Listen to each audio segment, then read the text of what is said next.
the snowstorm that happened this past weekend. I know some of you are itching to get out of the house. That was definitely the case for myself and my wife and our 2-year-old, so it was really, really exciting to be out here. So really quickly, excited to be here to talk about a very, very important subject, which is, as Steve brought up, is particularly essential because advertising makes up so much of campaign budgets today.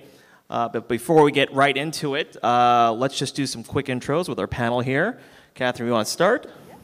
Hi, I'm Catherine Algeri. I'm the Director of Integrated Marketing at the Democratic Senatorial Campaign Committee, effectively serving as the Digital Director and the Direct Mail Director for the last 2 cycles. We were the first committee to really take that integrated approach. I'm excited to be here today, and I've worked with Tim for a long time. Fun fact, I am the first woman of color to serve as the head of digital for a major Democratic Party committee.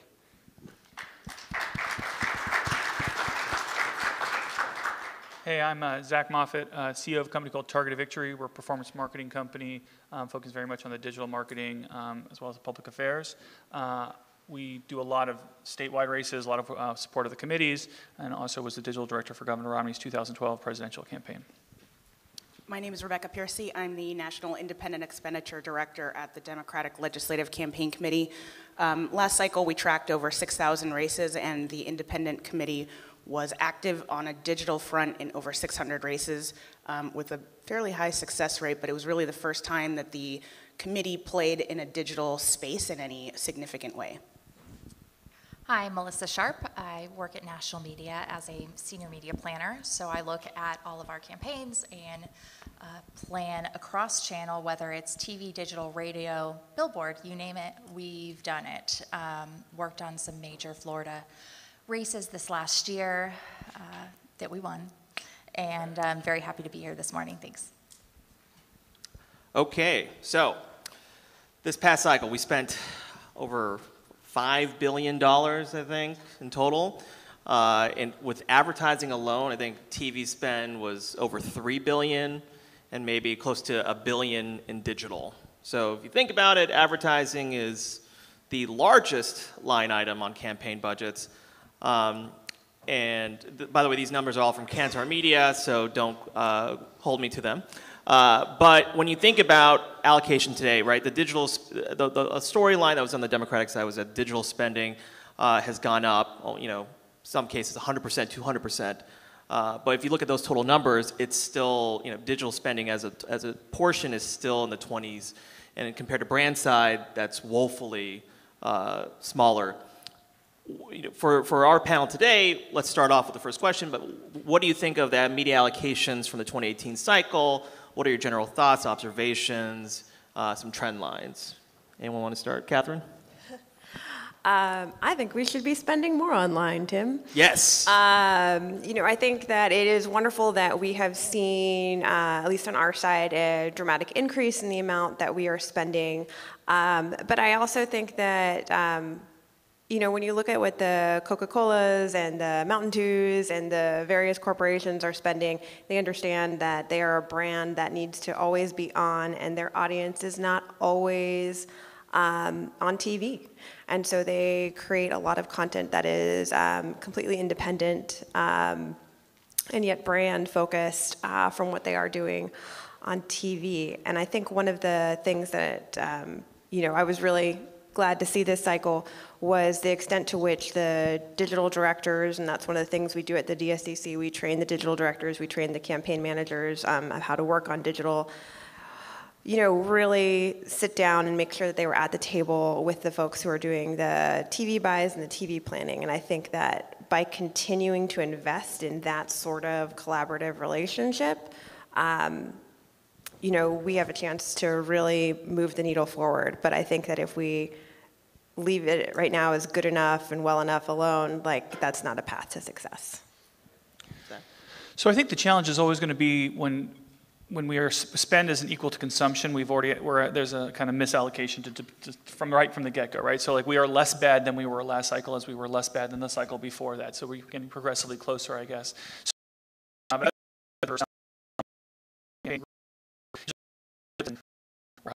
For some form of conversion. And so it gets a little bit held up. So at the end, I think the campaigns, and still use characterizes awareness or persuasion messaging is really just fundraising messaging masquerading as persuasion messaging. So there's a little bit of a challenge here. And so I think when you're trying to navigate that, we're trying to figure out how does that look. I think that the more sophisticated campaigns who have the resources are starting to look at that. I think they're still funding television first, but then at the very end looking for misallocations in pricing and looking for opportunities. But we're not quite there yet. I think that the question is still which came first, chicken and the egg. And right now television is first, and then we're working back. And so I think that that's something that's still being worked through. And the problem is you also need the expertise of the people who've gone through the cycle to then stay and do it the next cycle, because otherwise you have this massive brain drain that we see cycle over cycle in our business because everything kind of resets to zero in the next cycle. True. Rebecca? Sure. So I think at our level of the ballot, you've seen a shift from TV first to a digital first perspective from the candidates, which I don't think, I think it probably happened on statewide races first. And I think at our level of the ballot with these hyper-local campaigns, it's a really easy entree into digital with a lot of these folks that are running their own Facebook ads, their own Twitter campaigns, their own digital presence is being run by these candidates, which I think is a welcome shift. It's not professionalized at our level of the ballot, which is where I think the DLCC and some of our allied groups stepped in to run really professional and highly targeted campaigns in the digital space, which hasn't been done at this level of the ballot ever before. I think for me, the IE was an opportunity for us to figure out what can work on the hyper-local level. We were in 600 races. These didn't have similar messaging pieces all over the country, and certainly there were some templated programs, particularly in states like New Hampshire, where we targeted 275 races. Like, there were not 275 different digital campaigns, but it was highly targeted by region. And we're able to do that on digital and not on TV. So we saw a shift from a digital spend of basically zero in the 2016 cycle to about half of our budget at the DLCC, i.e. last cycle, was on digital spend, and we had zero TV. And it's not to say it's a TV versus digital from my end. It's more of a, how many voters can we reach with this set of money, and how many races can we impact? I hired TV consultants. I think they're great. I would use them in the future. It was just a resource allocation from my front this time. From our perspective, it's not necessarily what is better or what's TV versus digital better. It depends on what type of race you're looking at, what the client is trying to accomplish. From major statewides to national campaigns, you can't beat broadcast in terms of efficiency, in terms of overall just messaging. That being said, we are across the board seeing a lot more digital spend to complement that and to help drive that message home, because there's still a lot of people that are not heavy TV users that you're not going to reach by just adding more points. But yes, we're seeing a lot more across the board in terms of over the top, connected TV, especially this year. And then it's the question of, is that TV or digital? It's being consumed in a TV long format environment, but it's bought more digitally on a one-to-one basis. So it's kind of hard to distinguish any of it anymore, and I think that's kind of the trend that we're going into. We talked a lot about comprehensive media planning and how we shouldn't be looking at TV versus digital, but it doesn't seem like that's happening large scale today on campaigns or with organizations. Does anyone have good case studies or examples of comprehensive media planning? Do you feel like it's getting better, or do you still feel like it's just kind of a consultant fight, right? When you're media planning, like TV consultants fighting for their piece, digital consultants fighting for their piece, male consultants fighting for their piece, and then you end up with a Thunderdome style budget. But what do folks think today's environment says? I'll chime in on that since I do cross-platform planning. Since we aren't TV only, we do digital, radio, everything. We do think about it in a screen agnostic kind of way. I do think that there are instances where there are TV firms versus digital firms kind of duking it out for the budget. But in the case, that's where you kind of, when you think about it in terms of who are you trying to reach, what are you trying to accomplish, how are they consuming their media, and build your media plan around that instead of thinking TV first or digital first, you're going to be a lot more effective and efficient with your budget overall. We had a statewide campaign in Florida that was mostly broadcast television, but that's because we were trying to reach the entire state. There wasn't waste geographically, and voters are watching TV. We'd also had a very large digital component, but it was TV first. Same state, we also had a congressional race that we worked on for a super PAC. We determined that even though 90% of the congressional district was in the Orlando DMA, it was really only about 12% of the overall DMA. So in terms of a waste, it did not make sense whatsoever to buy any broadcast. So we shifted a lot more money to radio, to digital, to over-the-top and connected TV, where we could be a little bit more targeted in terms of geographic and demographic. Again, it is a campaign by campaign, basis, and I can't say a blanket recommendation across the board because your needs are completely different from a different client's. I let my consultants duke it out. It's really fun. It's fun. I'm running the conference call. It's fine. Honestly, I would not. We didn't run any digital program where there was not something else happening, either from us or from our partners. So there was no standalone digital program in any single race in the country. We certainly ran mail. There was certainly field happening on the ground. Since I was on the independent side, we could also figure out what was happening on the hard side that we could actually see, so that we could figure out what those holes were and go fill in the blanks. Digital was a massive hole on our front, which is why we leaned in so heavily there. But by and large, I think that our programs were comprehensive. It might not have all been from the DLCC's IE, but there were comprehensive programs in each district without just a standalone TV or digital program.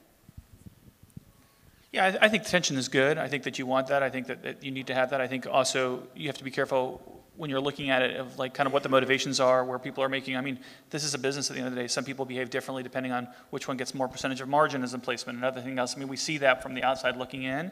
That being said, I do think that Melissa's point is exactly right.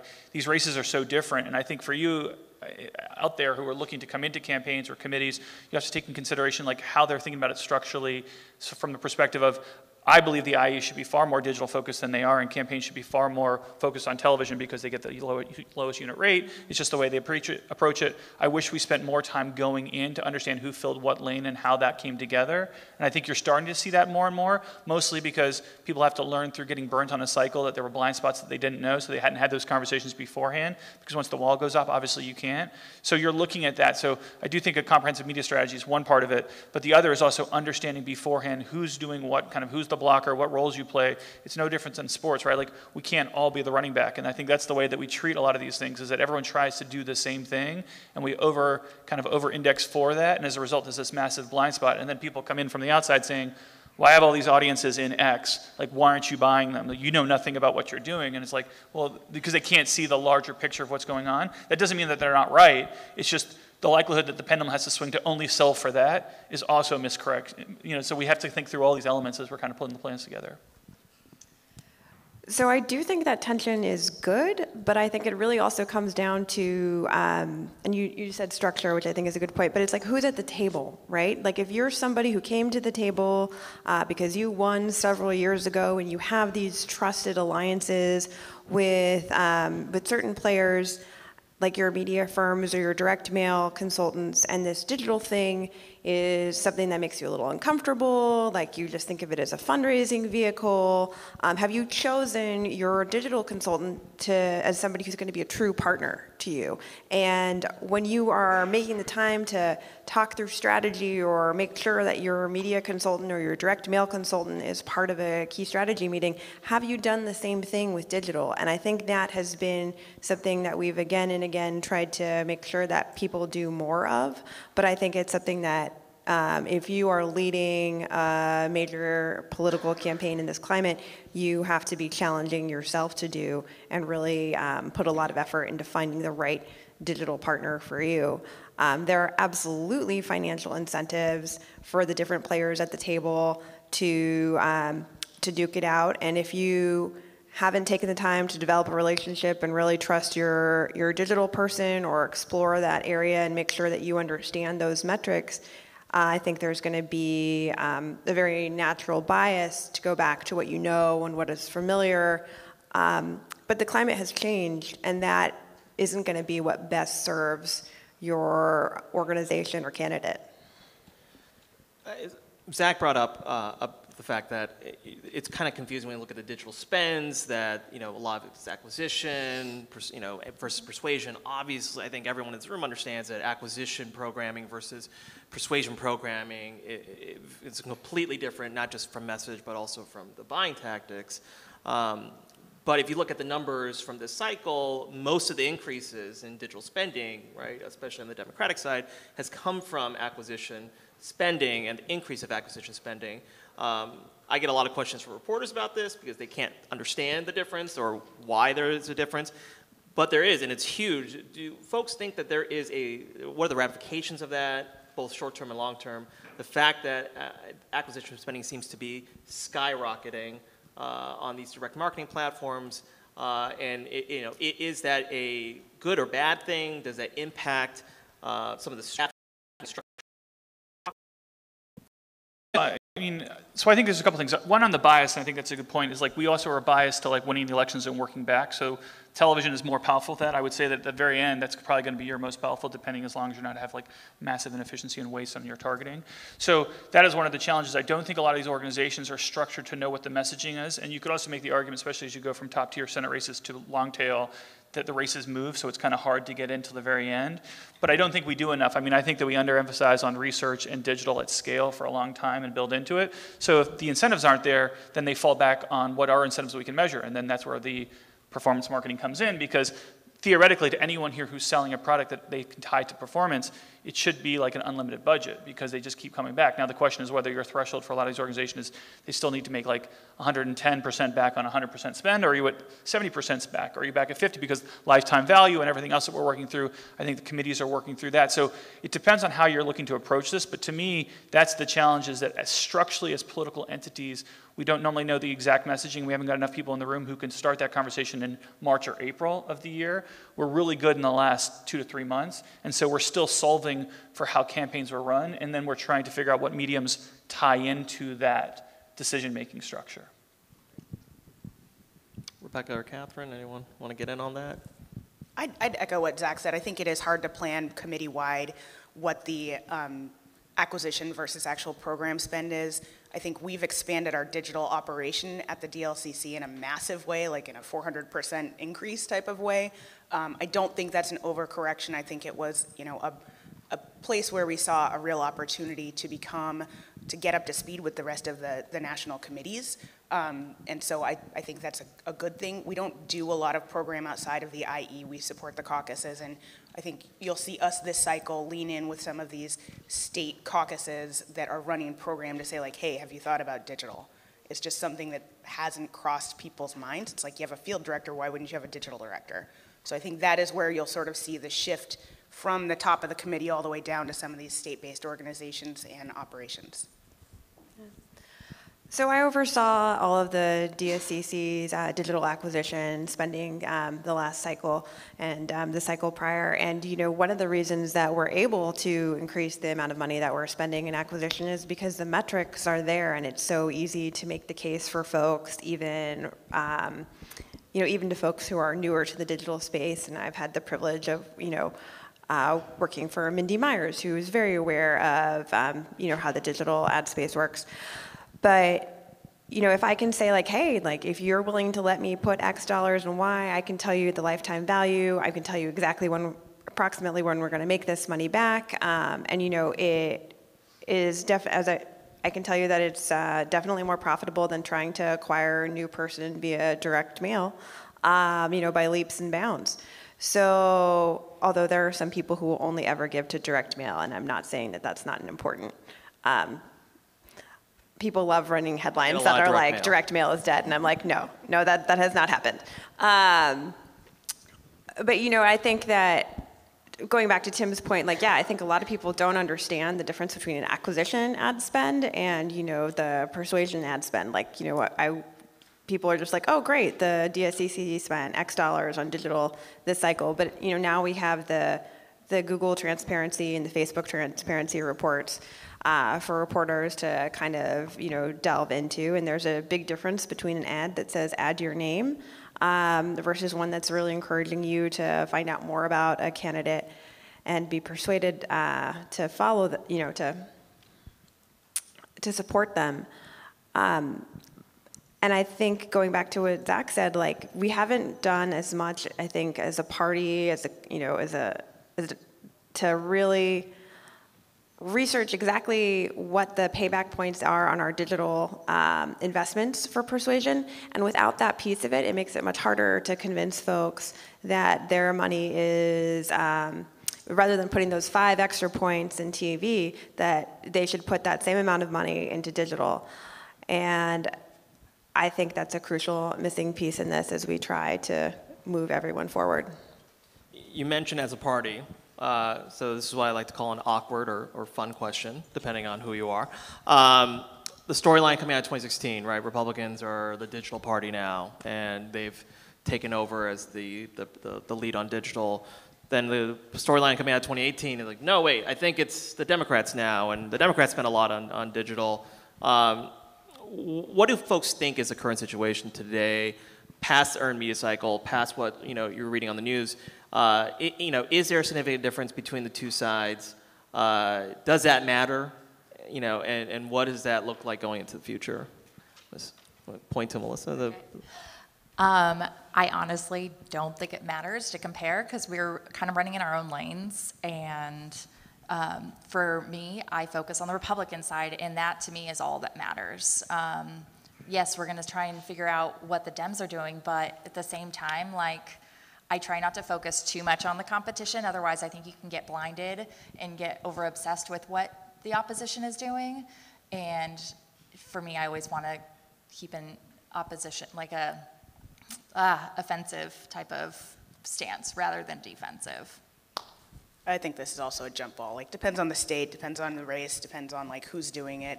I had no visibility of what Republicans were doing in digital space last cycle. I'll be honest, none. Well, yeah, I mean, look, people matter, and I think that the campaigns after actions always is predicated on who won. And so this is always the case, right? So if you won, you must be smarter by definition. Forget the fact that everyone else running won and they ran bad campaigns and yet they still won. So there's kind of this disconnect that occurs. I do think that, you have seen, I think that we always argue that Team Obama in 12, we didn't particularly mind their tech or everything else, their people decision-making capabilities and what they'd worked through and the trust that they had in each other, and that's what you're always looking to replicate. And so I think that's what you're doing. I think, as parties, it depends on the leadership from the top, but the problem is a lot of the leadership's input is based upon what's being written. So right now, apparently, we have this crisis of Act Blue, and we can't solve for Act Blue, but then Dems have a crisis of the data trust and what's going on there. So it always is kind of the tail wags the dog, and it drives so many of the conversations. While it is helpful because the conversations are occurring, we're probably focusing on the 5 or 10% of the problem versus the core problems, which is why did the DCCC spend $2.1 million in lead generation in the first 3 months of 2017, having just lost, and then see a 4x return. And on the Republican side, we look at it, we should do exactly that, and then today we're not spending that. So the answers are right in front of us. It's our ability to take a step back and execute against it, and then at the end of the cycle, let's say we win, then it's we played it exactly right. Or if we lose, it's next time, we'll get them next time. And so we do have the luxury of starting over every 2 years, I guess. So there's always a way to catch up. I'm interested in learning from good, strong advertising, regardless of which party did it. And frankly, I also want to see what we're doing in the commercial space because I think that the commercial space is leaps and bounds ahead of us on advertising, and there are lessons for us to be learning there. That said, I feel really great about the strong grassroots support that we as Democrats have, and I think, as Zach mentioned, there is now a big interest in in Act Blue, which is really just a platform to process donations. Oh, don't tell people that. Yeah. No. No. I think Mitch McConnell talking about Act Blue or other people railing against Act Blue is basically the equivalent of somebody standing outside and yelling at PayPal. But I think that the interest in the vilification of Act Blue is a step towards trying to take away a powerful tool because the grassroots Democrats are doing so well at getting those small dollar donations. But I also think that there are things that Republicans are doing that I'm really interested in, and those transparency reports. Where the Republican that detail exactly how much the Republican committees are putting into Facebook or Google are very important to me. Going around and being yeah, I would like for us to be doing more of this too. I think this will be our wrap-up question before we get to Q&A. I have no idea what time it is, so I'm just going to go off of... We got time. Oh, God. Okay, let me throw in one before our wrap-up question. One of the things that strikes me about the talent in both parties is kind of the lack of training when it comes to media planning and allocation. On the senior level, it seems like this is something that is very heavily done on the consultant side, but a lot of campaign operatives, whether they're managers, whether they're running even IEs, don't seem to have a good training or a good basis upon a lot of these media plans that they're given to. Do folks find that to be true in their experiences? Is that something that that might help the situation, or is this not going to be an issue at all? So are you talking about like just bringing it in-house and like can people figure it out? No, I mean just even like having a having had a training or understanding of what a media plan looks like, right? Like, hey, when we're talking about media planning, you should be doing it by audience and not by platform, right? Those types of things. For me, I think it was trial by fire and error, right? Where it's just like you get this media plan from your consultant and you're a 25-year-old campaign manager and you're like, what is this? And then you figure out what actually, I've had good media buyers and bad media buyers where they will explain what this actually is, but at the committees, they don't teach you how this works. They just say, here's your consultant, this is the spreadsheet, like wire the money, right? Which is terrifying. And I think I'm at the point now in my career where I actually know what they mean and I ask questions, but I think that there are a lot of operatives that just don't. TV stations are salivating right now. Absolutely. When you said that. Find me later. I definitely think that was true when I was first coming up. I was very lucky on the Michelle Nunn campaign in 2014. Emily's List at the time had somebody in place who was there just to support digital staff and to sit down and go over, hey, like here's like your plan and like I'm somebody who's not making a commission on this at all, and we're going to go through this and we're going to talk about the metrics, what you should be asking, like what we think is working, what we're seeing work in other places, which was immensely helpful. So for the last 2 cycles, the DSCC and the DNC has teamed up to do digital boot camps that myself and Tessa Simmons from DNC have created, where we actually bring in our digital directors, and as part of their 2-day training, we actually have a whole session devoted just to understanding their plans, walking through them, and then we also will, I would work with folks for my campaigns and so did our political department, of course, to kind of go through those metrics, to be on those calls, because we were somebody who didn't have a financial incentive to say, yes, this is good, or no, I think you need to pull back from that platform. I see it all the time where clients aren't particularly familiar with the paid media aspect. They're very familiar with boots on the ground. They're very familiar with grassroots and the political side of things. That's what we're here for, though, as your consultants, is to walk you through that. I find that a lot of times I spend the first half of any new client call going and trying to educate them on what we're trying to accomplish. The first questions I ask are like, okay, who are you trying to reach? What is your goal? What are you trying to accomplish with this? Because people will come and they'll be like, I have a TV ad, let's put it on this. I mean, like, okay, let's step back. What are you trying to do? What are you trying to accomplish with this? Let's think through this. Maybe that's the right answer, but maybe it's not. And I think that the educational part is a huge part of what consultants should be doing to help committees and candidates, because that's what you're paying them for, and making sure that there is a constant partnership and open channels of communication to say, this is what exactly we're doing, this is why we chose this allocation, this is why we chose this timeline, and then really working to kind of work through their goals and adjust as you go. I think it's tough as well because a lot of times people join committees and to learn more, and so they're tinkerers by nature, and so they're in there and you have to kind of take a step back, and that's what time will give us over it. I think also we do a lot of spending about like what platforms, but we don't spend a lot of time on the creative, and I think there's still the execution component of it. It's hard for a lot of these groups that they're specializing still. Like if the big breakthrough is a 6-second bumper version of the 30, like we're probably still having the wrong conversation. And so we're working through a lot of those elements right now. And I think you're looking at that. The hardest part, I think, unless a committee makes a determination cycle over cycle, it's going to build these in-house capabilities and maintain the talent there to do so. That's a challenge because the hardest part actually of campaign buying is pacing and reporting.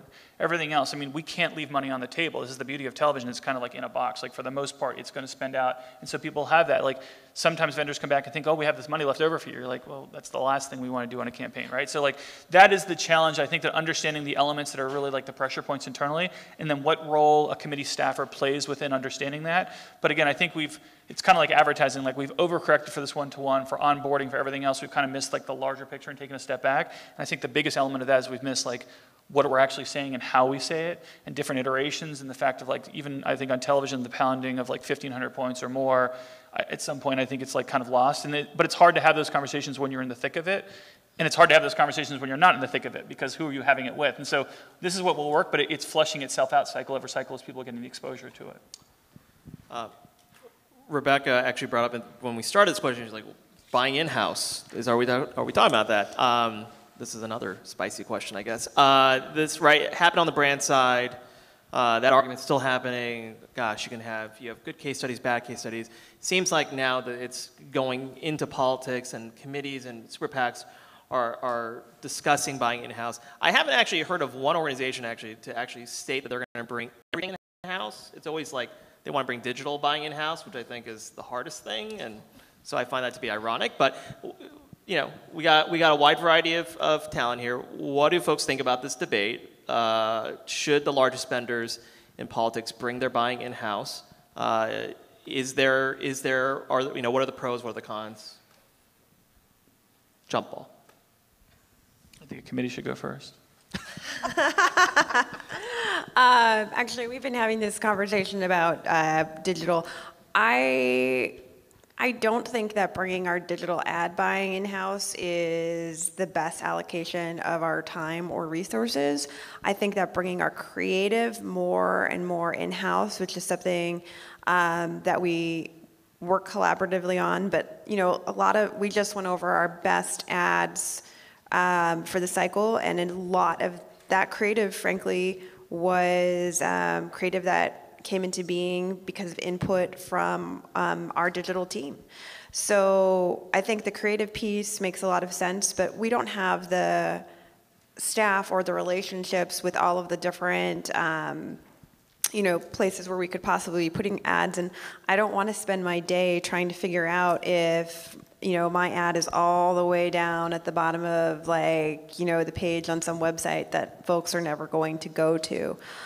So for me, having the digital buying live with a trusted firm partner that I know is that I can count on for that is really valuable. I cannot speak to the TV part of the conversation, but timely question. I think in terms of TV, that would be very difficult to bring in-house just because there's such a learning curve and a lot of relationships and negotiation that goes into that. And so unless you can find the right person, it doesn't make sense, to me at least, to bring that in-house. I think where it might make sense for committees to take stuff in-house or candidates is any of the social media, and not necessarily paid social media. I'm talking organic, because nobody is going to know the candidate or the cause better than somebody internally. That being said, don't just give it to an intern. Find somebody qualified that can understand your cause and whatnot. But you definitely, for something like that, need to be churning out content day after day after day. And that doesn't necessarily always make sense in terms of the big consultancy structure. I'd bring TV buying in-house before digital. I'm also part of a 2-person operation at the DLCC, IE, so there's no way I would bring digital in-house. I think Catherine's right. I would rather spend the time figuring out what content needs to go where and what comprehensive plan needs to be put in place for any of these caucuses or races, rather than figuring out the digital, where is my ad and how is this performing, and the A/B testing and all of the stuff that actually goes on behind the scenes with your consultant. So find somebody good and make sure that they're giving you the feedback and the reports so you can figure out what's actually going on and be part of the conversation to shift resources or strategy when you need to. Yeah, and I just think, look, realistically, it's impossible to probably do it because the amount of cycles you would need to really be able to do it at scale, the likelihood the leadership was the same and something didn't change, and an election result didn't come in that gave you feedback in a different direction, that you would hold the line. I mean, I think outside consultancies are built for this. It's the role of agencies is to kind of fill the need and to kind of step in because and they have to create financial structures to do so. So that's where they have to look for it. And I think that there is the expertise there. And I think you're right to bring someone in. You could build it. I think that's why presidentials can build in-house for this finite period of time, especially with the spend that's coming. But I think too often people look at the opportunity cost of the percentage of the fee to place versus do they really think they could have matched their expertise on actually placing it? And like, where are the other things that come into it? So it's not a flat question, but I think that for politics, it's almost impossible given that we kind of reset every 2 years for it to even be a long-term solution. That doesn't mean people won't talk about it or try it, but I think it'll almost always be torn down cycle over cycle, so it just won't sustain. Okay, this will be our or do we want to go Q&A or last? No, go ahead. Okay,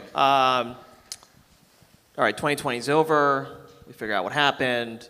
What are we going to be talking about? What's going to be, I mean, you know, we know that the winner is going to set the stage, but what will be the big trends or developments? Heck, even platforms you want to talk about, you know, that's coming out of the 2020 cycle. Catherine. Oh, God, I need a minute. Okay. Melissa. Okay, I think overall we're going to continue to see an increase in audience-based buying, not just on the digital side, but as we're getting more and more viewers and reach on connected TV over the top. And just thinking about things in a screen agnostic way, I don't think we're going to see as much TV versus digital going forward. I bet the trend will be less TV.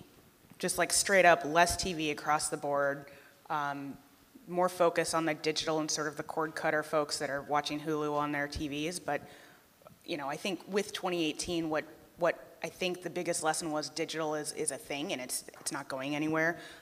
So maybe it will be like, sorry, TV consultants in the room, anybody, I don't know, TV buyers, like maybe it's just not as big of a thing as it was in 2016, 2018. I think it depends on race, right? Like I think that the driver will come from the presidentials, and the presidentials are actually solving a different problem because they need to buy less television because they're also dominating the news. And so it depends where you are on that continuum. I think, you know, the joke for me always is presidentials lie 4 years ahead. So whatever they said they did in 16 is probably what will be done in 20. So we've already got kind of the roadmap for what's actually going to happen in 2020. But so that means we have to come up with like our next set of lies. So will it be like voice activated search? Will it be like how I'm using my iPod? Like it doesn't particularly matter. It'll be something because You still have an iPod? Yeah, I do. You dated yourself right there. Exactly. Whatever, but it's always these things. It's so Cutting funny, edge. like the way that people are talking about this stuff when they're like, it's going to be this, and mostly it's just doing the things that they've done better. I mean, I do think the Trump campaign showed that a presidential can be done with a different budget allocation and be successful. You could also argue that messaging, you may not have liked the messaging, but like that the messaging matters, and that matters more when you're putting it behind your advertising than other components of it. I mean, we have run a traditional versus a more fluid, dynamic campaign structure in 16, and there is a result to look at. There are a lot of other elements, but the actual media buying component of it, I think, is pretty apparent what happened there. So do more campaigns behave like that? I mean, you're seeing that with more of these Democrat primaries kind of stepping in. I mean, you're going to have 20 or 30 people. They're going to have to be more nimble by definition. So you're going to see a lot of that. I don't know I need to see everyone on Instagram having a beer every day, but like that's where it's going, right? Like we're teeth cleaning. But I mean, that's where it's starting and we'll work it back, but that will be the macro narrative that comes out of it. And so then we'll look to see, you know, how do we optimize against that? I don't know that it'll get covered, but I think that what we will find is that the folks who run truly integrated campaigns are going to be the ones that find the most success. And that's going to be the folks who are thinking about how their communications, their digital departments, their persuasion departments are all situated to sit at the same table and to think of their campaign 360. It's not how structuring things differently this cycle so that you achieve that goal. But I think after 2020, when we look back at the folks who run the most successful campaigns, we're going to find that to be a trend. And I'm going to be the most cynical person and say nothing will change from 2018, that it will be exactly the same allocation percentage. We'll make a bet on that. Okay, Q&A now, right? If you have a question for the panel, please stand and let us know who you are and who you're with. We have a microphone on both sides of the room. Hi, I'm Alex Aceval. I run digital for Telemundo stations. And I heard a lot about the acquisition KPI. Can you talk a little bit about persuasion and the role of digital in that? Who wants to start on that fun subject? That is controversial too. Anyway. I love digital for persuasion. I think it has its place. I think there's a time and a place for acquisition is more in the beginning of the year, and then where digital persuasion comes in handy is towards the end when you have been running TV and radio and have that echo again, like have it echoing in a different place. Same message, probably slightly different creative because it's a different medium. That's where I think its use is. We found the use of some 6-second bump ads at the end of this other campaign extremely effective. People are paying attention. People have really short attention spans, and they might have seen your TV ad once, but they'll see it 6 more times on digital, which then they'll pay it. It's proven that they'll pay more attention to a digital ad if they've already seen it on TV. So it does lend a little legitimacy to have them running concurrently. With mine, I used mine to bolster what was happening in the mailboxes, and so they saw a lot of this coming to their house, and we did use a lot of the 6 and 15-second ads just to reiterate what they were getting in the mail and what they likely weren't seeing on TV, because there's just not TV at most legislative level races. But for us, we used it as a way to just reiterate all of the messages that we heard the candidates talking about, making sure that they were aware of what their state legislatures actually do, and making them aware of like the implications of this race. So we really used it as like the medium for getting messages out. Mm-hmm. Let me hone it in a little bit, because I think what the question is going to be hitting on, I think what the people in this room might want to hear is what specific, I guess, metrics when you're looking at a report, right, that you are particularly on the lookout for, because we all know now, right, that clicks, when it comes to persuasion, there's not a correlation. All the data shows there might be some sort of coincidence, but really, right, it's not a causation relationship. So what, from your standpoints, what do you think the metrics are most important when you're looking at a report from a publisher, from a platform? First of all, they don't ask these same questions of TV for persuasion. Right. We're not asked for those same that same feedback, because there really isn't a feedback loop unless you're doing polling, until you get to election day. Kind of the same way. I mean, we can look at completion rates for persuasion on digital, which is great, and a really great indicator, because it means you've got their attention, they're watching it through. But at the end of the day, it's kind of the same as television and other traditional means, that you need to be doing some sort of polling, whether it's traditional polling, whether it's a brand lift study. Those are the ways that you can tell whether or not your message is sticking.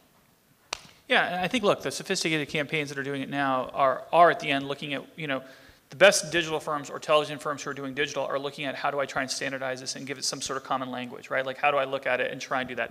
I think what you do is create proxies. Like, is a television impression worth X times more? And just have like a level playing field, right? Like this to this, and you work it back. And I think that's what you saw a lot with the NRSCIE last cycle, is saying, okay, we're up on television, we're up on digital, where's the hole? And now where do we think? So it's not just which is the best persuasion, but like which is the most cost effective as well, because you have to take price into consideration, which I think is often lost on these conversations, is like, where should that dollar go when we're looking at these elements? And so I think that's probably the largest driver for now, because everyone wants like all this data and all this other stuff. And it's all kind of like make-believe, because we really don't know what television's doing. We really don't know this other stuff. So like, we know directionally what's right, and so we can talk about it, but until someone sits down and actually does these studies that will break out television, digital, and then just control group, no one has a big enough stake with the media market. So like, it's all just kind of made up. So like, when you're looking at it, like, I think you have to be realistic about that. However, directionally what works. And so what we do say is like, the way, like, you have control over the number of messages, length of flight time, right, and the audience size. And if you control for those, you can kind of shrink down and say, okay, this is what I'm going to go solve for. And so we try and put it into a structured way to answer the question to move it forward. Can I just add one quick thing to that? So yes, I think we should think about why we ask digital this and not television. But I will say that I have heard from multiple people on the campaign trail that they really wish digital had a uniform language in the way that television does. And that would make it a lot easier for them. So putting it out there for folks if they want to get on tackling that problem. Sorry for cutting you off, Rebecca. What do you have? Any? Nope. Awesome. All right. Next question. Hi, guys. Felix at Pay Clearly. Do you see in the next cycle Facebook still being a 60% spend in digital with all that has happened? Yes, on the Democratic side, but So it depends. Can't It depends when you say that number, though. I think that goes back to the persuasion versus like lead gen and the components, because I think that Facebook is still the most powerful. I did think that we saw when people take view times or force viewed into consideration, that's where Google's has a lot larger role, and we're seeing the budgets move into that as it relates to the final couple months. If you're thinking about like the bigger ones, right? I think there's roles for other, but Google and Facebook are eating up a lot of the budgets. The challenge is too, and I think this is probably for a lot of people in the room, until spend equals consumption, it's not that you shouldn't be bought, it's that they're not even buying the low-hanging fruit that's available to them, right? Like they're not buying all the search, all the intent, they're not buying all the other elements. So the reason Facebook and Google, I think, are winning still is because it's a really good bang for your buck relative to how many dollars you have to spend.